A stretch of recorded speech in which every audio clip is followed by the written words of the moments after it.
இது ஃபர்ஸ்ட் மலேசியாவின் செய்திகள் உங்களுக்காக.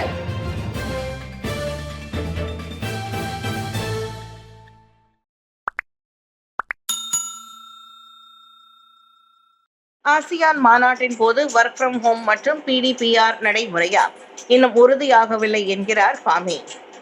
இம்மாத கடைசியில் மலேசியாவில் நடைபெறவிருக்கும் ஆசியான் உச்சநிலை மாநாட்டின் போது அரசு ஊழியர்களை வீட்டிலிருந்து வேலை செய்யவும் மாணவர்களின் கற்றல் கற்பித்தலை இயங்கலை வாயிலாக மேற்கொள்ளவும் அனுமதிப்பது குறித்து அரசாங்கம் இன்னும் இறுதி முடிவெடுக்கவில்லை.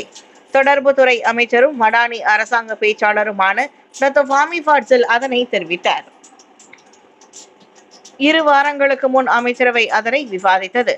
தற்போது விஸ்மா புத்ராவில் உள்ள ஆசியான் செயலகம் அதனை ஆழமாக ஆராய்ந்து வருவதாக அவர் சொன்னார். ஆசியான் மாநாடு மற்றும் அதன் துணை மாநாடுகள் நடைபெறும் இடங்களில் வசிப்பவர்களின் நிலைமைதான் இந்த விஷயத்தில் முக்கியத்துவமாக கருதப்படுகிறது.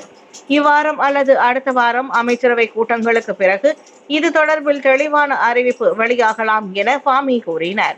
சீன அதிபர் ஷி ஜின்பிங் அண்மையில் மலேசியாவுக்கு மேற்கொண்ட வருகையின் போது ஏராளமான சாலைகள் மூடப்பட்டதால் நெரிசல் ஏற்பட்டது குறித்து மக்கள் மத்தியில் அதிருப்தி நிலவியது. கோலாலம்பூர் பாங்காக் நேரடி ரயில் சேவை மீண்டும் இவ்வாண்டு தொடங்கும். கோலாலம்பூருக்கும் பாங்காக்கிற்கும் இடையே இவ்வாண்டு மீண்டும் நேரடி ரயில் சேவையை தொடங்கும் நோக்கத்தை மலேசியாவும் தாய்லாந்தும் கொண்டுள்ளதாக போக்குவரத்து அமைச்சர் அந்தோனி லோக் தெரிவித்தார். பாங்காக், பாடாங் பசார், பட்டர்வர்த், கோலாலம்பூரை இணைக்கும் ரயில் தண்டவாளம் ஏற்கனவே இருந்து வருவதால் இந்த நேரடி ரயில் சேவையை உடனடியாக தொடர முடியும் என அவர் கூறினார். கோலாலம்பூர் பாங்காக்கிற்கான ரயில் சேவையை தொடங்குவதற்கு முன்கூட்டியே தயாராவதற்காக கேடிஎம் எனப்படும் கேரதாபி தானா மெலாயுவிற்கு ஸ்டேட் ரயில்வே தாய்லாந்திற்கும் 3 மாத கால அவகாசம் வழங்கப்பட்டுள்ளது. இதற்கு புதிய ரயில் தண்டவாளம் தேவையில்லை. எனினும் 2 நாடுகளும் இணைந்து கூட்டாக ஒருங்கிணைப்பு, சந்தை மற்றும் டிக்கெட் விற்பனை ஆகியவற்றை மேற்கொள்ள வேண்டும் என தாய்லாந்திற்காக தனது 1 நாள் வருகையின் முடிவில் பேசிய போது அந்தோனி லோக் தெரிவித்தார். சிறப்பு சி தர முட்டைகளின் விநியோகம் அதிகரிப்பு. சிறப்பு சி தர கோழி முட்டைகளின் விநியோகத்தை வேளாண்மை மற்றும் உணவு பாதுகாப்பு அமைச்சு அதிகரிக்க உள்ளது. கடந்த நோன்பு மாதத்தில் இந்த சி தரத்திலான ஒரு அட்டை, அதாவது 30 முட்டைகள் குறைந்தபட்ச விலையில், அதாவது 5 ரிங்கிட்டுக்கு விற்பக்கப்பட்டது. மருத்துவ மக்களிடையே மிகுந்த வரவேற்பை பெற்றதை தொடர்ந்து இம்முடிவு எடுக்கப்பட்டதாக அமைச்சர் டாக்டர் ஸ்ரீ முகமது சாபு பக்கத்தான் ஹரப்பான் திறந்த இல்லத்தின் போது தெரிவித்தார். அதே நேரத்தில் இந்த அமலாக்கத்தினால் எதிர்வரும் ஆகஸ்ட் 1ஆம் தேதி முதல் கோழி முட்டைகளுக்கான மானியங்களை அரசாங்கம் முற்றிலுமாக நிறுத்தும் போது முட்டையின் விலை நிலைப்பாட்டை தன்மை சீராக இருக்கும் என்றும் அவர் குறிப்பிட்டார். இதனிடையே கோழி முட்டைகளை வெளிநாடுகளுக்கு ஏற்றுமதி செய்வதை தனது அமைச்சு தொடர்ந்து தடை செய்வதோடு உள்ளூர் சந்தையில் முட்டை விநியோகம் பாதிக்கப்படாமல் இருப்பதையும் உறுதி செய்யும் என்பதையும் தெரிவித்துக் கொண்டார். மலேசிய தமிழ் எழுத்தாளர் சங்கம் மின்னல் பண்பலை ஏற்பாட்டிலான சிறுகதை போட்டி. மலேசிய தமிழ் எழுத்தாளர் சங்கமும் மின்னல் பண்பலையும் இணைந்து ஏற்பாடு செய்த சிறுகதை போட்டியில் முதல் பரிசான 3000 ரிங்கிட்டை திரு டரிஷியன் ராஜா வென்றார். 2ஆம் பரிசான 2000 ரிங்கிட்டை திரு கார்த்திகேசன் முருகையாவும், 3வது பரிசான 1000 ரிங்கிட்டை திருமதி ஆதிலட்சுமி பெருமாளும் தட்டிச் சென்றனர்.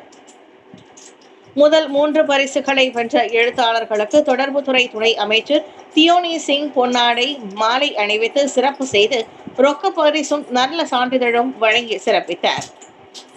முதல் நிலை ஆறுதல் பரிசாக தலா 500 ரிங்கிட்டை பெற்ற 7 எழுத்தாளர்களும், 2ஆம் நிலை ஆறுதல் பரிசாக தலா 300 ரிங்கிட்டை பரிசாக பெற்ற 10 எழுத்தாளர்களும், மின்னல் பண்பலை தலைவர் திருமதி ரோஹிணி, மலேசிய தமிழ் எழுத்தாளர் சங்கத்தின் முன்னாள் தலைவர்களான ராஜேந்திரன், மன்னர் மன்னன், திரு ஞான சைமன் ஆகியோர் பரிசுகளை எடுத்து வழங்கினர். MAPP கட்சியின் இந்தியர் ஒற்றுமை விழா ரீசெட் 2027 இலக்கு திட்டம் அறிமுகம். பெரிக்கத்தான் நேஷனல் கட்சியின் உறுப்பு கட்சியான MAPP எனப்படும் மலேசிய இந்திய மக்கள் கட்சி நேற்று இந்தியர் ஒற்றுமை விழாவை சிறப்பாக ஏற்பாடு செய்திருந்தது.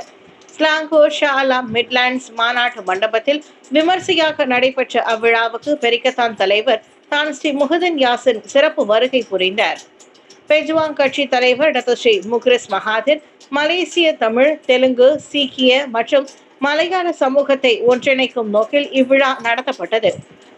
MIPP கட்சியின் தலைவரும் பெரிக்கத்தான் கூட்டணியின் துணைத் தலைவர்களில் ஒருவருமான புனிதன் ஒற்றுமையும் கலாச்சாரமும் கட்டி காக்கப்பட வேண்டிய அவசியத்தை வலியுறுத்தினர்.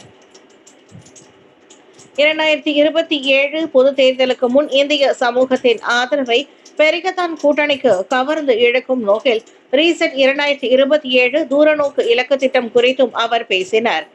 கல்வி, சமூகம் மற்றும் பொருளாதார துறைகளில் இந்தியர்களின் மேம்பாட்டை அத்திட்டம் குறிக்கோளாக கொண்டுள்ளது. இவ்வேளையில் முன்னாள் பிரதமரான தான் ஸ்ரீ முஹிதீன் யாசின் சிறப்பு வருகை புரிந்திருந்தார்.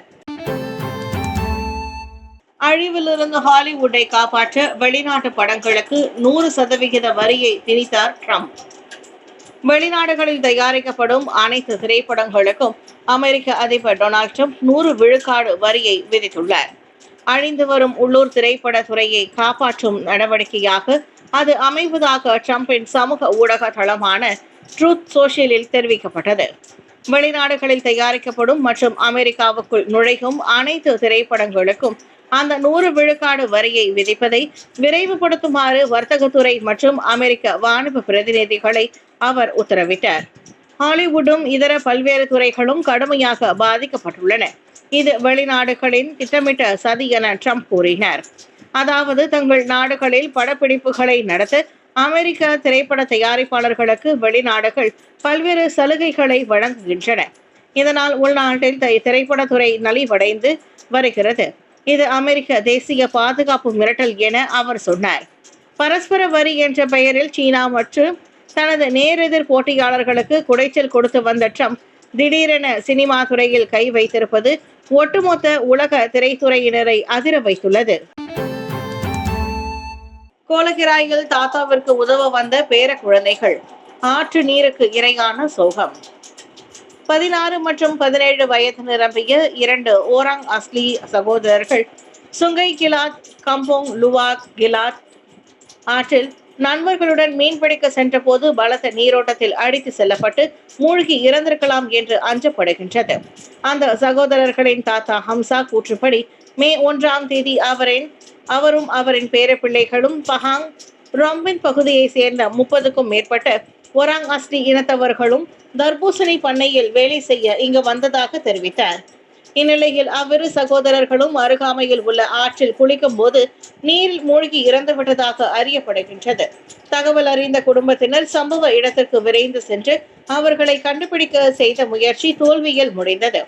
இதற்கு முன்னதாக ஆற்றில் அடித்து செல்லப்பட்ட அவ்விருவரின் 3 உடன்பிறப்புகளுமே நோய் காரணமாகவும் சாலை விபத்திலும் மாண்டது குறிப்பிடத்தக்கது. இன்று அவர்களும் இறந்து போனது இவர்களின் பெற்றோரை பெரிதும் பாதித்திருக்கிறது என்று அவர்களின் தாத்தா கூறினார். இறுதியாக தன் 2 பேரை பிள்ளைகளும் விரைவில் கண்டுபிடிக்கப்படுவார்கள் என தான் நம்புவதாக கண்ணீருடன் பேசினார். 1,11,743 ரிங்கிட் மதிப்பிலான நகைகள் கொள்ளை, களவாடிய தம்பதியினர் கைது.